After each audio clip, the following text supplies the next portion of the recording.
que esperar do cenário político de Minas neste segundo semestre? O que ocupará a agenda do governo do estado e da Assembleia Legislativa? E os primeiros movimentos pré-eleitorais da disputa pela prefeitura da capital? Eu converso agora com o jornalista Orion Teixeira, comentarista político da Band News, do portal BHZ e do site Além do Fato. Muito bem-vindo. Prazer. Você está trabalhando muito, hein, Orion? Orion, a chegada dos projetos do acordo do ajuste fiscal vem sendo adiada desde maio, não é? O governador promete que vai mandar e tal, e até hoje ainda não chegou aqui. Tudo indica que pela dificuldade, realmente, pela digamos, a percepção de que há uma dificuldade dentro da casa em relação a esse pacote. Qual que é a sua impressão agora? Será que agora vem e como é que você vê o olhar dos deputados sobre esse pacote? Se mudou alguma coisa? Se o governador, afinal, vai mandar, né? Prazer, Vivi, falar com você novamente aqui. Mas veja por quê. Eu acho que esse adiamento consecutivo está dentro de uma escala de prioridades. Qual que é o mais importante para Minas Gerais neste momento, né? Eu imagino que eles estejam concentrando as atenções na questão da reforma da Previdência, tá? Primeiro porque esse processo já está tramitando em fase quase que final no Congresso Nacional. Nessa semana começa a discussão, então, na CCJ, na Comissão de Constituição e Justiça do Senado Federal. Ali há uma possibilidade, dentro de um plano chamado B, de reinclusão dos estados e municípios na reforma da Previdência. Mas imagine vocês... Com a PEC paralela. A PEC paralela, não com a proposta oficial, porque a proposta oficial ficaria atrasada na sua promulgação, poderia ser adiada para o ano que vem. E isso não interessa ao Poder Central, neste momento, ao governo federal, de adiar por conta de estados e municípios. Então, a tendência do Senado hoje é de os senadores serem apenas carimbadores do que já aprovou a Câmara dos Deputados para não atrasar esse processo de tramitação e de aprovação da reforma da Previdência, da nova aposentadoria brasileira. Nesse sentido, que então... vale no plano federal. Exatamente. Nesse sentido, eu vejo que o governo já está com essa articulação no sentido de impedir que os senadores alterem, façam qualquer alteração da proposta já aprovada pela Câmara, o que deixa o Senado num papel meio secundário, apenas homologatório. Mas por que você acha que isso mexe com a nossa agenda aqui da Assembleia? Aí que está. Se esse plano B fracassar, de aprovar a reforma da Previdência, a reinclusão dos estados e municípios, qual que seria a terceira e última alternativa para os estados e municípios? Aprovar nas suas próprias assembleias legislativas. Imagine você se a reforma da Previdência venha para cá para ser discutida e apreciada. Não há como a Assembleia discutir a reforma da Previdência, que é mais urgente do que os outros projetos, numa escala de prioridades atual da gestão pública. Então não há como a Assembleia votar a reforma da Previdência aqui e, paralelamente, o regime de recuperação fiscal. Então, por isso que eu acho que o governo está adiando para que nós vamos ter que discutir a reforma da Previdência aqui ou vai ficar lá no Senado Federal. Essa questão ela é fundamental, porque senão ele pode comprometer o desempenho desse outro projeto que ele considera a salvação da lavoura. Agora, falando em salvação da lavoura, na semana passada houve uma audiência de conciliação no Supremo Tribunal Federal para tratar da revisão da Lei Candir, uma tentativa de se chegar a um acordo entre União e Estados, o que não aconteceu. Houve uma movimentação intensa, né, de autoridades, de políticos mineiros em torno da Carta de Minas, que saiu daqui, mas a União, de fato, não apresentou nenhuma proposta e a coisa não andou. Como é que é a sua impressão do daqui para frente? A gente viu aí uma mobilização, mas, ao mesmo tempo, um fracasso de ter uma sinalização ou um resultado mais próximo, né? Eu não vejo dessa forma, não. Eu acho assim, que foi um primeiro movimento, né? Assim, há um movimento político que não existia aqui antes de Minas Gerais, de unificar um discurso de Minas Gerais em defesa de seus interesses lá em Brasília, em defesa de um projeto, qual seja a reposição das perdas da Lei Candir, que é aquela lei de 1996, portanto, há 23 anos, ela está isentando os produtos de exportação do ICMS. Um imposto que é dos estados, então a União, o governo federal está fazendo graça com o chapéu alheio dos estados. Ela concedendo isenção de um imposto que é cobrado pelos estados. Então, veja bem, eu acho que o movimento começou buscando 135 bilhões de reais, que é o tamanho da perda do prejuízo de Minas Gerais nesses 23 anos. Vai conseguir os 135 bilhões? Olha, não se pode acreditar em Papai Noel, não. Mas alguma coisa você pode recuperar disso. Quanto? 1 bilhão? 5? Não sei. Esse a proposta, movimento, inclusive, fala em 60 anos para pagar exatamente, suaves prestações, né? facilitando a vida para a União. Agora, você veja bem, esse movimento aí tem duas frentes. A primeira frente é essa via judicial por meio da autocomposição, da conciliação entre estados e municípios, de buscar a recuperação desses valores que são os prejuízos do passado. Como fazer com esse passivo? Existe já uma decisão judicial do próprio Supremo Tribunal Federal que considera devido. A União deve essa compensação, que nunca foi feita porque não houve uma orientação, uma regulamentação de como seria feito. Então foi empurrando com a barriga. Então tem essa discussão que até o final do ano, de acordo com o prazo dado pelo ministro Gilmar Mendes, que convocou essa audiência, de estados e municípios apresentarem as suas justificativas e as suas propostas aí de conciliação. Alguém vai ter que ceder de alguma forma. Seja os 135 bilhões de Minas, descer um pouco, seja o governo federal reconhecer que deve também. Então, essa é uma primeira frente. A segunda frente, ela é política, qual seja, é de o Congresso Nacional votar um projeto que extingue a Lei Candir. Aí você está evitando os prejuízos do futuro, porque ela vai continuar existindo, vai continuar isentando os impostos. À medida que você extingue essa lei, ela deixa de isentar esses produtos de exportação. O que vai acontecer a partir daí? Cada estado vai recuperar a sua autonomia para dizer assim, olha, eu vou cobrar tal percentual de ICMS desse produto de exportação. E no caso de Minas Gerais, é o carro-chefe da economia, é o minério de ferro. Então isso é fundamental, que está aí abalando as finanças de Minas também. O que você achou do evento em si, da mobilização política? Você chamou a atenção, né? Diz que acredita que foi uma coisa meio inédita. Eu acho que foi mais importante exatamente essa união, porque Minas Gerais, assim, cada um fala de um lado, de uma coisa e outra, né? A bancada federal tem um discurso, cuida de si mesma, a bancada estadual tem outro projeto, enfim. Dessa vez, existe um movimento político aí abraçado pela Assembleia Legislativa que conseguiu convencer até o governador Romeu Zema, do Partido Novo, que estava resistente, descrente, cético quanto ao futuro dessa proposta. Tem o apoio do Zema, o Tribunal de Justiça, o Ministério Público do Estado de Minas Gerais, o Tribunal de Contas, enfim, todas aquelas forças políticas, bancada federal, bancada estadual, está todo mundo convergindo para esse movimento. O que é fundamental porque acreditando, ainda que seja algo assim impossível, e a política é a arte do impossível mesmo, você materializar, tornar real coisas que às vezes você não enxerga no horizonte próximo. Mas uma vez você unificando esse discurso, você passa a ter vez e voz em Brasília. E Minas tem que falar grosso mesmo, porque se você imaginar que Minas não tem quem fale por ela, quem fala por Minas Gerais hoje em Brasília? Se nem o governador foi lá a Brasília defender junto à bancada da federal a inclusão dos estados e municípios na reforma da Previdência. E os deputados federais retiraram os estados e municípios da reforma que havia sido incluída na proposta oficial. Agora o governador não assume um protagonismo que seria dele em outras questões. A própria Lei Candir ele não assumiu, apesar dele, ele aderiu, mas ele não assumiu o protagonismo nisso. O governador viu um processo de adaptação, de amadurecimento com a gestão pública, que não é a praia dele, e mesmo a articulação política, porque existe aí conceitos equivocados. Dizem que fazer articulação política seria o toma lá da cá, fisiologismo, clientelismo. Então, ele vai devagar nessa situação aí, mas por isso que a Assembleia tomou essa liderança, essa frente aí com o presidente Agostinho Patrus, no sentido de dar essa iniciativa, esse chute inicial, e hoje você vê que em alguns setores, alguns segmentos já começam a querer brigar pela paternidade. O projeto está crescendo, o movimento está crescendo. Afinal de contas, é a da Assembleia, do governo do Estado, enfim. Você percebe que há um movimento aí de buscar atrair para si, né, essas lideranças, esse movimento. Nessa segunda-feira mesmo, mais um prefeito de uma cidade polo que é Betim, que é o Medioli, assinou. Exatamente. Né, o prefeito Calil já havia assinado também. Você vai acreditar que é um sonho de uma noite de verão? Concordo com você também que há essa possibilidade, mas você tem que ter um horizonte, um projeto, uma bandeira e um discurso. Se esse discurso estiver afinado, as lideranças políticas, bancada federal, sempre já cobrando essa situação, de alguma maneira o governo federal terá que olhar e terá que remediar a uma solução.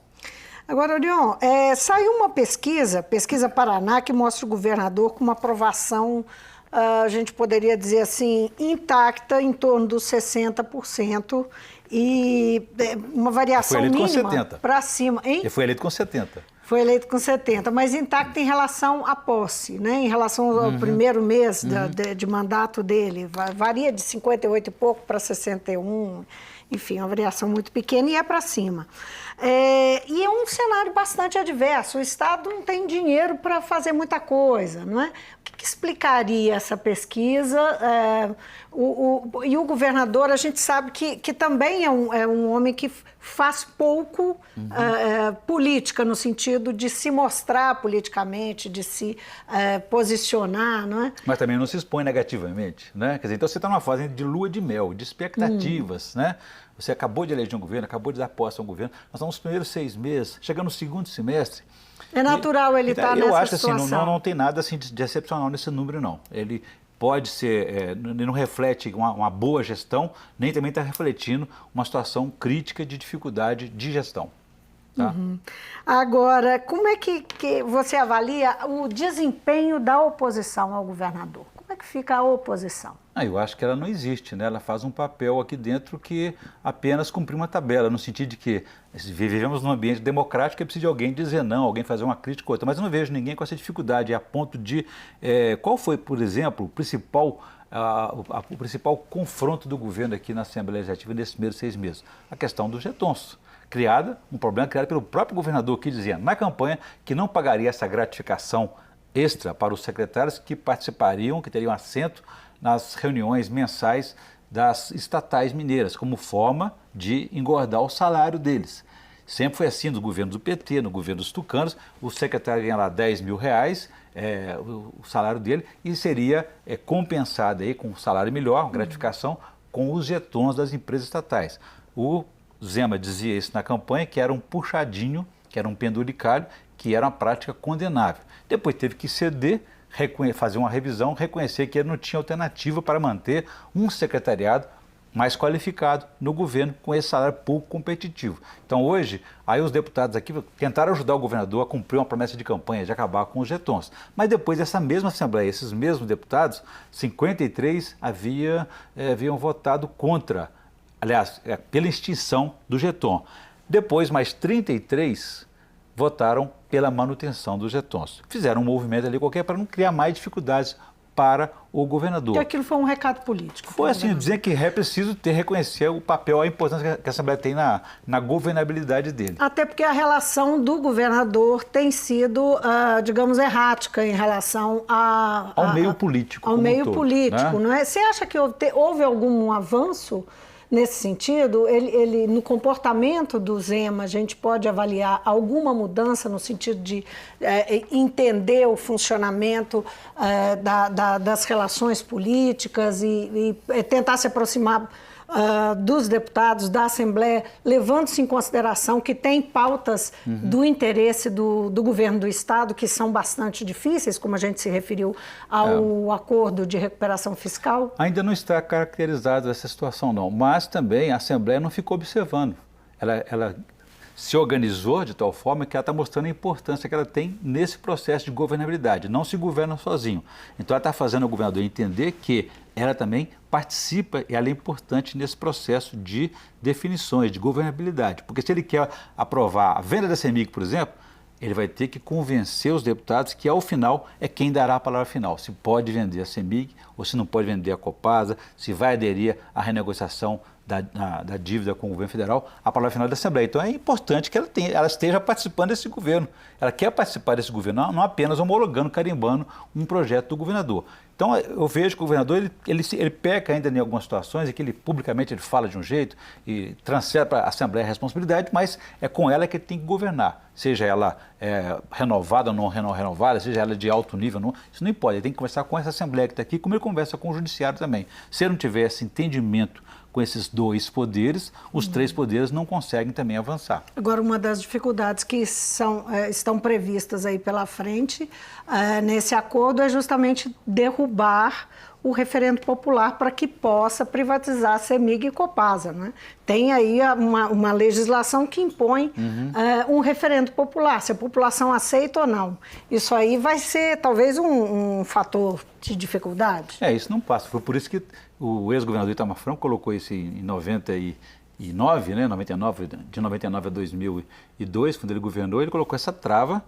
Na época ele tinha um conflito com os tucanos, né, que eram tidos como os liberais. E os tucanos acham o Zema ultraliberal, né? Então, na época, o Itamar colocou essa trava para impedir que a CEMIG, a Copasa, patrimônios históricos aí, de Minas Gerais fossem um dia negociados. Então, é difícil. Será que Zema vai usar o seu patrimônio e o seu percentual de aprovação de 60% para convencer a população a derrubar esse referendo popular ou pedir que a população vote a favor da venda da CEMIG, da Copasa? Quer dizer, é uma dificuldade muito grande, que depois disso ainda tem que convencer a Assembleia Legislativa com 48 deputados a aprovarem aí a venda da CEMIG e da Copasa como uma exigência do governo federal para ser feito esse projeto de recuperação fiscal. Orion, eleições 2020, parece que está longe. Vão acontecer, mas vão acontecer. Elas vão acontecer, se Deus quiser, né? A gente sabe que a movimentação pré-eleitoral ela já começou a acontecer. Está antecipada, né? E fortemente antecipada. Eu sei que você está de olho nela, por isso que eu queria que você comentasse. Está fortemente antecipada. Exatamente, em relação a BH. Né? Exatamente, desde que o prefeito de Belo Horizonte, Alexandre Calil, assumiu na semana atrasada que vai ser candidato à reeleição dele, isso aí antecipou um processo. Não é à toa que a Câmara de Belo Horizonte está vivendo essa temporada de ameaças, de cassações de vereadores, até mesmo daqueles que já foram alvo de processo de cassações, uma, duas vezes, estão novamente aí nessa mira de cassação. É lógico que tem uma influência eleitoral desse movimento aí e acontece que vai realmente desembocar na disputa do ano que vem. Então, quando o prefeito admite que é candidato, ele provoca do outro lado a mesma reação. Então, existe aí uma movimentação de prováveis, potenciais pré-candidatos que já estão se colocando, como tem aqui da Assembleia o deputado João Vitor Xavier, do Cidadania. Ele fez o mesmo que Calil, deixou o partido dele, o PSDB, foi para o Cidadania e tornou-se o presidente estadual da legenda, Cidadania. Ele dá uma grande margem de atuação. É garantia de que ninguém me tira a vaga de candidatura a prefeito. Calil, da mesma forma, ele saiu do PHS, está no PSD e é presidente estadual desse partido. Também ninguém tira dele a vaga, só se ele não quiser. E Calil tem uma situação muito favorável hoje, porque, sendo prefeito de Belo Horizonte, ele tem uma boa avaliação, de acordo com as mesmas pesquisas que você citou. Pesquisa Paraná, você não citou ainda o índice dele, mas ele tem uma boa aprovação também. Então, a tendência de Calil é conseguir levar até o final do ano esse favoritismo para favorecê-lo na disputa aí, salvo o surgimento de uma nova onda eleitoral, um fenômeno eleitoral, como aconteceu com o governador Romeu Zema, como aconteceu com o prefeito Calil nas eleições de cada um deles, né? Você mencionou o deputado João Vitor Xavier, que nós sabemos que há mais tempo que ele quer ser candidato. E não conseguia a legenda. Não conseguia, mas tem também o nome do deputado Tramonte, que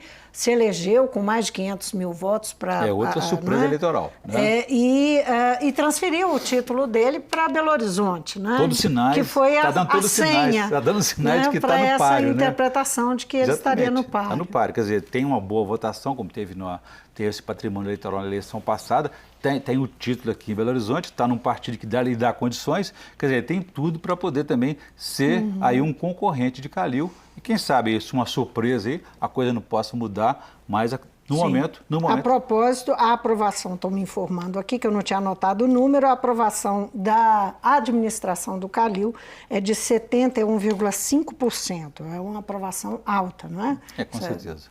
Né? Bastante significativa. Eles ele fizeram não até fez uns comparativos com esses nomes. E Calil não tem assim uma obra de governo, não fez nenhuma grande obra, conforme ele mesmo tinha previsto no início da administração, mas também já adiantou que tem 2 bilhões de reais para, até o final da gestão, transformá-los aí em obras para Belo Horizonte. Obras de saneamento, obras de bacias de contenção, inclusive aquela de Venda Nova, para evitar aquelas enchentes de início de ano, aí, de mudança de ano. Então, vamos aguardar.